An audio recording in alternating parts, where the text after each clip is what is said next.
All right. We are live. Clap it up, clap it up. How y'all doing? Happy Monday. Woo! Welcome to Aging Gracefully. I'm your host, Yolanda L. Robinson, and it's Monday, and I'm just glad to be here. I got my three amazing co-hosts with me this morning. Please allow them to introduce themselves. And you know it's Women's Month, so we're going to be talking about women. So gentlemen, please introduce yourselves as only you can on Aging Gracefully, brought to you by Please Don't Judge Us, and we're located 13 West Front Street in Trenton, New Jersey at Hub 13. Clap it up, clap it up. Woo! Well, good morning. I'll start it off this week. I'm Clarence Willis. I generally cover quality of life issues. And before I pass on, I do want to wish my wife a happy 75th birthday. The party was fantastic on Saturday, and I want to throw out condolences to a family member, the Waldron family, to Nathaniel, which is known as Bottles, for the loss of his wife. My name is George Daniel. I am a professional agitator. I agitate white people, black people, everybody. I just believe in telling it just like it is. Well, my name is Monroe Lamore. I live in the greatest city in the world. And I just feel that it's up to us. If we want something out of this situation that we're in, it's up to us with our brothers and sisters who are millionaires and billionaires.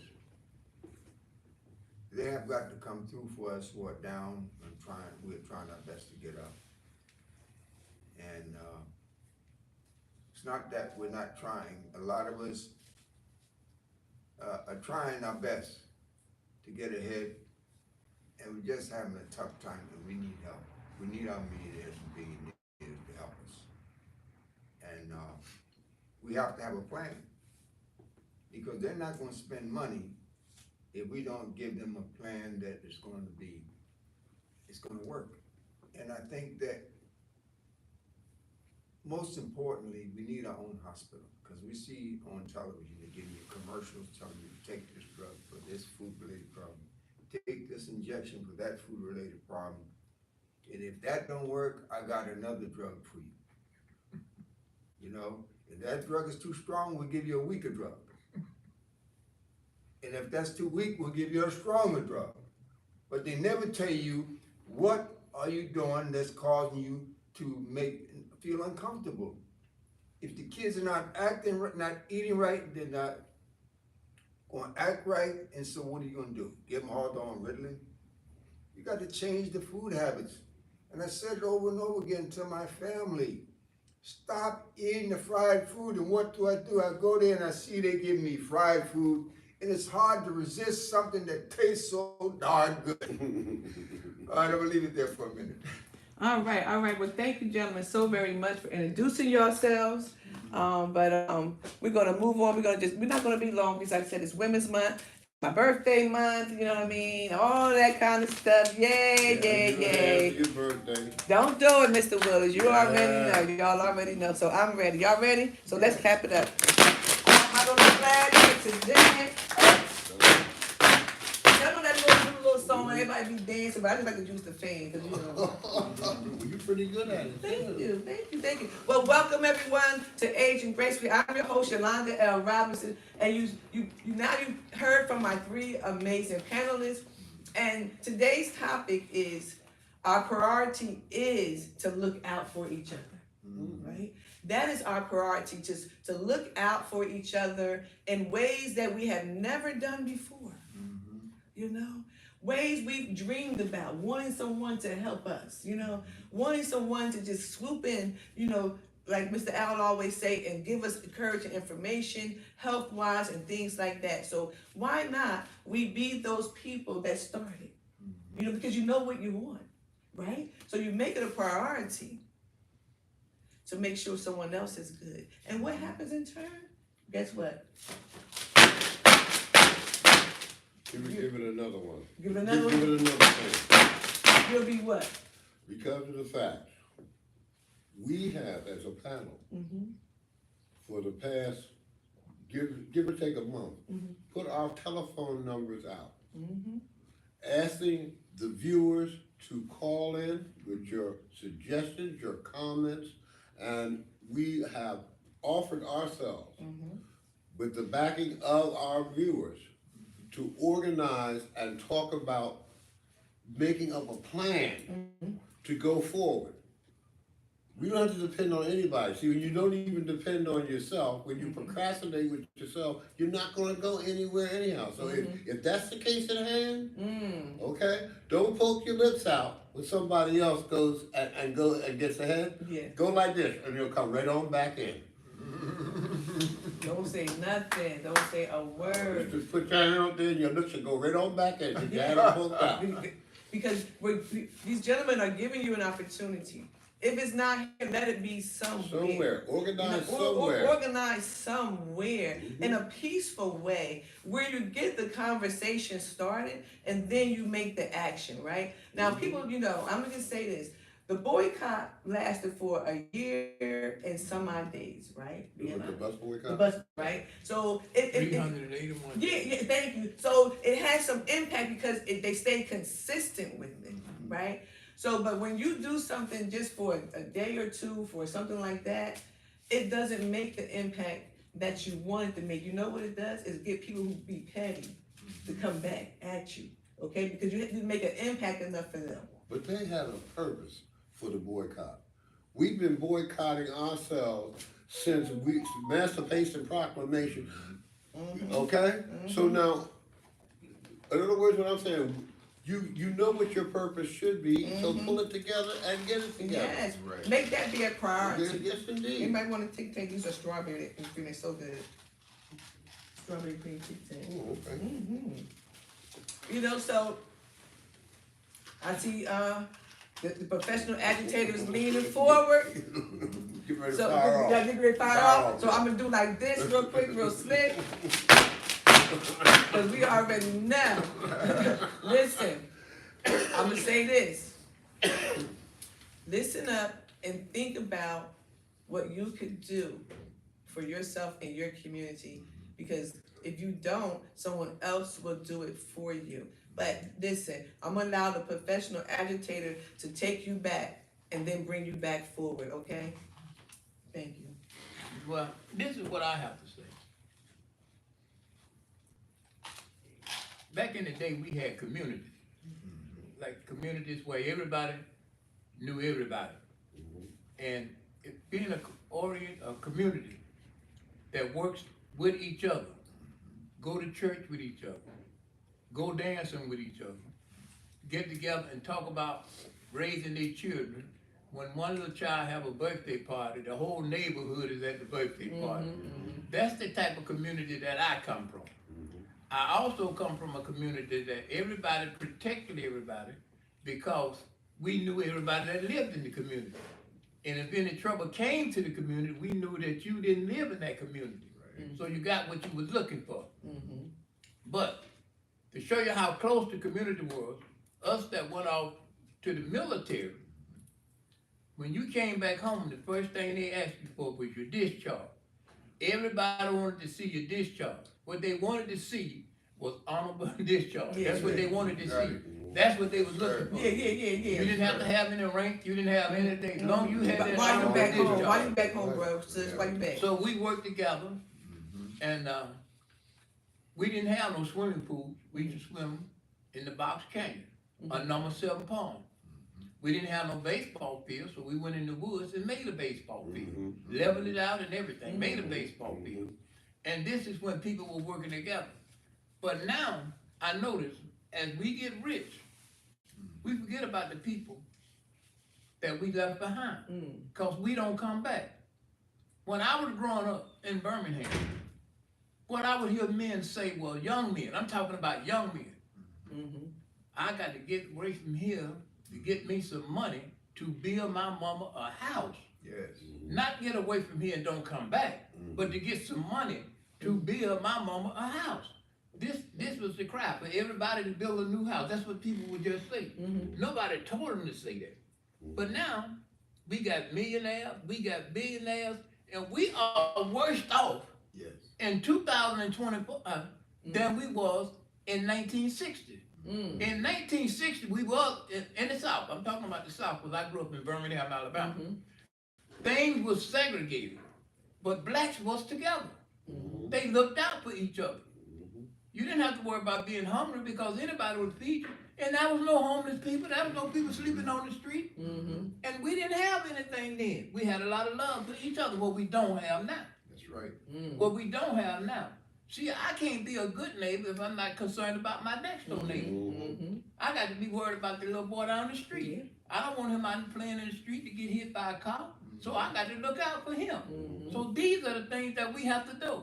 And these black billionaires, millionaires that get on television and talk about the hood and use all them filthy words, what they need to do is come back home, invest some of that money in the black neighborhood. Invest in the black neighborhood so that black people can walk out their door, walk down the street and get a cup of coffee or get a sandwich or go to a clothing store. You don't have to keep boycotting stores. Build some stores. Come on. So you have the money to build the stores. And if you build the stores, look at the jobs that you're creating. You're not giving away your money. You're making an investment in where you come from. So fellas, I'm going to talk about men now. I never talk about women. I think women can handle women. So I'm talking to black men. That's who I'm talking. Black men. And quit arguing and fighting on television. One say something, then another one say something. Why are y'all fighting like that? So Y'all making $1 million and you're showing that black people can't get along, and that's wrong. Just say that you fellas can't get along. And what y'all arguing about don't make no sense. Who's the greatest basketball? There's no such thing as the greatest basketball player. There's no such thing as the greatest football player. Why don't y'all just come back home and let's work on this dream of making blacks better in America and show what we can do. Let me do that again. Let me see this. I love it, yes, because it's about the truth. It's about priority. It's about setting goals and executing them. It's about your community. You got Chinatown. You got everybody got some kind of whatever, but we don't have that. We do. We have it's called the ghetto. Ooh.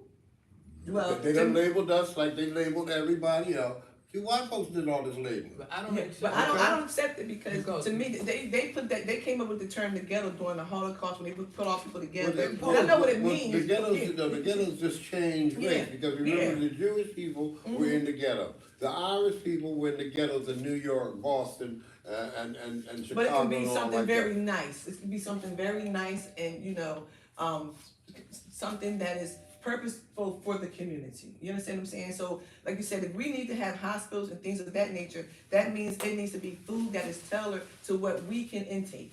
You know what I'm saying? Things, the food, the clothing, medical, all of that, something that is good for our bodies, not going to the doctor, they don't understand what our genetics are.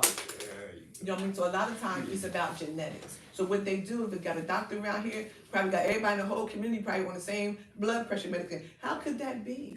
How could everybody be on the same medication? No way, because even though we're the same color, our blood types aren't the same. So the genetics are different. So we do need more research, more doctors, but that specialize in our care, our skin care, our health care, our hair, all kinds of things. But that's all I had to say, sir. But even if blood pressure is hereditary, which I doubt it, it goes back to Lattimore's category. Is what you put in your system that's raising your blood pressure. Yes, stop doing that. It has nothing to do with genetics. That's It part has of it, to do with what absolutely. you put. Your food is your medicine. First thing I need to say is, my mother lived on a reservation, where you want to call it a concentration camp or whether you want to call it ghetto or whatever it is. The point is that she was going to have an abortion. I guess some Indian woman told her to go see that doctor. The doctor was drunk and the place was filthy, so that changed her mind. I'm glad it did. Yeah, thank. So she saved my life. And she did her best as she could for me. So that's one thing I can say about Mother's Day. that if it wasn't for my mother, I wouldn't be here. I'm grateful for that. She did what she could for me. And she was a diabetic, and just like Ella Fitzgerald and Jackie Robinson, it don't have to happen. They had to deal with racism. That's bad enough. And then you're gonna be a diabetic on top of it, and you know you're lying to people when it don't have to happen, and you're more concerned about that $10,000 prosthetic that you're gonna give somebody rather than saving their leg. My sister lost her toe. My father lost both his legs and ended up on dialysis. He was a rugged man. And then in the end, he was nothing. And the point is this, we are divided.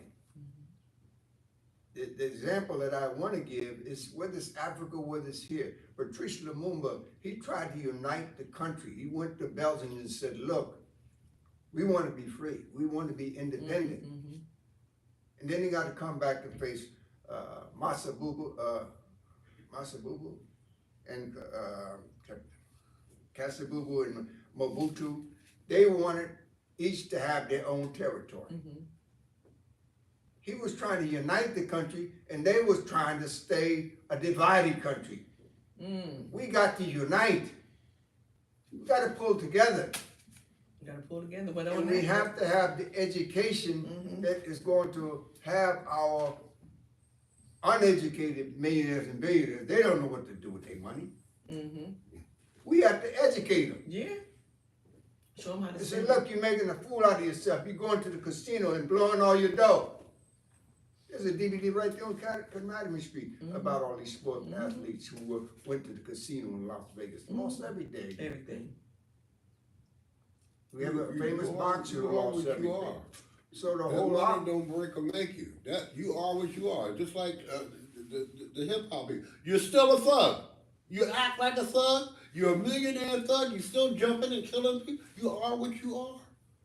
Yeah, but you don't have For to. some people, money can change you. It's like but my- you look at those that have My money nephew, now. my They're nephew, still what they are. my nephew said I'm a street person and I get more change. But he's dead. He'd be alive today if he'd give up that straight mentality. But he was a fool. Two of them are gone. Rugged men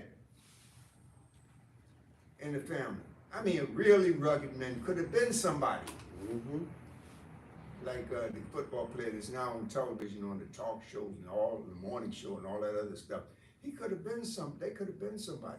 I got relatives that are alive now. They can walk down the street and ain't nobody gonna mess with them. I mean, bad dudes.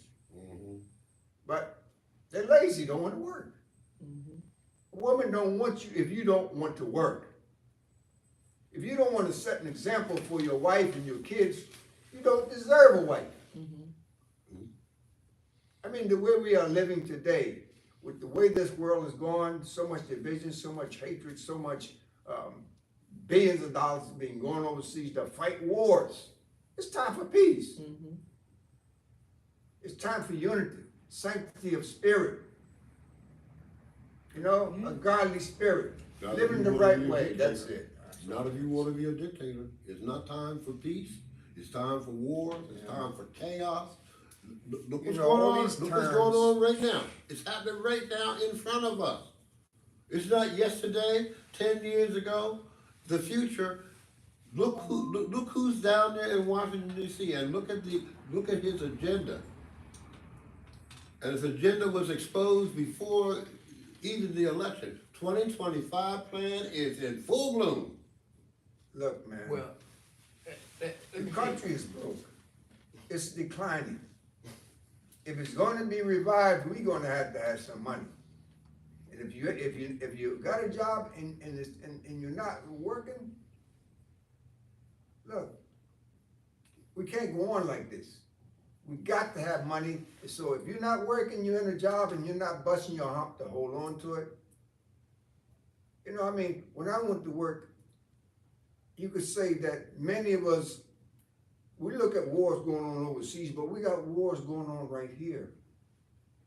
I'm a wounded soldier right here in this country, and I've never been out of this country. I've never been in the army, but I am a soldier anyway, because I'm fighting for my life right here in this country.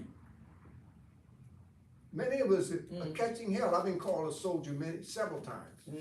Because I'm trying my best to save the city hall. Get it together, help people. That's your job. It's not like open a can of worms when I say something. Your job is to help people who are in need.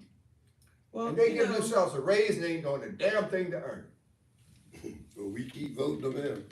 Well, We this keep is what voting them happens. You got a few people, black people, that come into the black community after they done picked the candidate, after the Democratic Party done told them who to vote for. So look, we're gonna vote for Willie over here. So now they come to us. Willie is our man. Same thing they say with the governor we got now. Oh, this is the man for us. He haven't done anything for black people. Not a damn thing. Reed Gussiover didn't even live in the city of Trenton. Like you said. The only he reason moved why he here was to living in the save- city of he Trenton, lived in Princeton so Junction. that he could keep his seat in the assembly. That's right. And then they ran for mayor. But now what's happening with us? This is what's happening with us. We have forgotten. No, wait a minute. Reed moved here because Shirley was gonna move up to the state assembly. Right. So he was next in line For for the that assembly 15th. seat. He moved out of Princeton Junction, established residency here. That, other than that, Reed would still be up there in Princeton. Yes, you are absolutely, that's where his house is. He might But have a did- room. as a sometime. registered Democrat, did you have any say so in that? No. So this is what I'm saying. You know what I'm They saying? bring these people to us. We vote for them. And then after we vote for them, we don't get anything. But the people that bring them to us, they don't come back and say, look, we made a mistake. We made a big mistake. But now they can't do that because they're controlled by the Democratic Well, Party. they didn't make a mistake. They are benefiting from it. Right. We made a mistake for voting for So them. the thing of it is, if we don't pick our candidates, That's right. if we don't pick our candidates, then we're not gonna ever have representation. Because the majority of your politicians are compromised. They are controlled by AIPAC and billionaires. Even the Supreme Court of the United States is controlled by We billionaires. see that now. You got it. We They see are that now. controlled by Right. billionaires that the Senate have these young fellas that sit in the room and come up with everything anti-black. So what happened in America, this is what's been happening in America. White people have been voting against their interests as long as black people were suffering.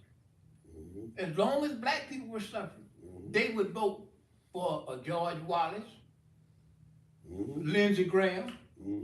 What good is Lindsey Graham? Donald Trump. None whatsoever. So now, but what happened is, they vote Trump in, and said, well, wait, to get away with this Project 2025, they bring in Elon Musk and put him in charge. So what good is the Senate? What they getting paid for? And the What House. good is they getting And the House of That's Representatives? right. What is That's they right. getting paid for? The- You got right. one white man that come out of South Africa, a hater out of South Africa, out of the apartheid system. Yes, They indeed. come and took over the American government, And billions- and there's billions in nothing government anybody can do. contracts. Billions and in billions. government And they contracts. want to cut Social But it's not a Security, conflict of interest. Medicaid, Medicare, then they fired all the veterans. That's not saving money. But now what happened, before when everything was happening to black people, you didn't see this uproar that they having now. These white politicians can't go back to their district because the people is angry. You find veterans, you cutting everything for children, you're taking away everything. But what did Trump tell them? Don't have any town meetings. Right. They can't even go I'm have gonna a stop town meeting. listening. I'm not listening. Don't I have any can't, town meetings. y'all know what I can't even do my thing. And the little white puppets don't have any town meetings. Listen, let's bring this back around again. Well, let me Because say every this. conversation is important, so let's bring this back around, because I'm gonna let y'all keep having your conversation once we, like we doing it on the sidebar, okay? All right, here's what I got to say. When I was in sociology class, this white girl said to me, and I was struggling like hell, hurting like hell, in work study. And she said, I'm gonna protect my redneck brothers and sisters whether they're right or wrong. And we have to protect ourselves and not look to Washington, not talk about, condemn, talk about somebody in Washington. What are we doing for ourselves? I gotta go to Washington DC and talk to the people there, and they're white. And not every white person is no damn good. Sometimes when we turn to our own people for help, it's the white man that will come do for us when our own people will turn against us. I've been in the hospital, turned down not just by white folks, but by our own brothers and sisters. I would not end up partially impotent. If a sister had stood up to the white man who said, he does have hernias, I can feel it. She said, no, you don't understand. And living in a home in Dorchester where the brother came in and said, is that yellow nigga still here? Putting me down. About to put my fist in his heart. He wouldn't have said that, but I was too damn weak at the time. That's why he said it. Okay? That's why he But said if a it. son of a Yes, bitch, you excuse asked me for him. cussing, but if a son of a gun said to me right now, call me that now, I'm gonna put my fist in his heart. Yeah. And I'm gonna break his ass. Well, listen, gentlemen. I don't, excuse me for No, cussing. y'all fine, y'all fine. Y'all have, I gotta fan myself, cause y'all have definitely, That's enough for me today. you know, been able to get it out, you know what I mean? And, you know, you're aging gracefully, you never know what a senior's gonna say, how they're gonna feel. You know, all we wanna make sure that everybody is respectful for everyone. This show is broadcasted all over, so it's just not Jersey that we're talking about. The things that they're talking about could be happening in anyone's community. Anyone could go through these type of things and anyone can fix it. So all we're saying is giving examples of what it is and what you can do to make your community, your neighborhood better. And that's what it is about, because as we get older, we need to make sure that we're comfortable and we're safe, right? One of the things I like to talk about is aging safely, right? And sometimes you figure you're getting older, you need your medication, you need people to come and check on you, you have to make sure that you're not tripping and falling. You know, those are things that are important to when you're aging gracefully, you know, making sure that your family knows how to get in contact with you, all those different types of things. So when you're aging gracefully, you wanna make sure that you're aging safely, right? But listen, everyone, we have definitely had a great show today. Ooh, you know, thank you to all our listeners for tuning in to Aging Gracefully. My great panelists, you know, today they had something to say. I told them that it was Women's Month. I don't think they said nothing about us women, We but were showing, we were showing showing the women how we can protect them. yes, we showing them, yes, because we By gotta set our putting house priorities. in order, we can put your house in order. Absolutely. So the title of the show today was the priority is to make sure that everyone is okay. All right? Mm-hmm. We're okay. You're okay. If you want to get in contact with us, if you want to be a part of the show, just please come down to Hub 13 West Front Street, Trenton, New Jersey, and we're glad to have you here today with us. All right? So listen, I'm getting ready to let you go. So gentlemen, say your goodbye. Okay? You know, I love having y'all here. Thank you so very much. Thank you too, sis, because we need this.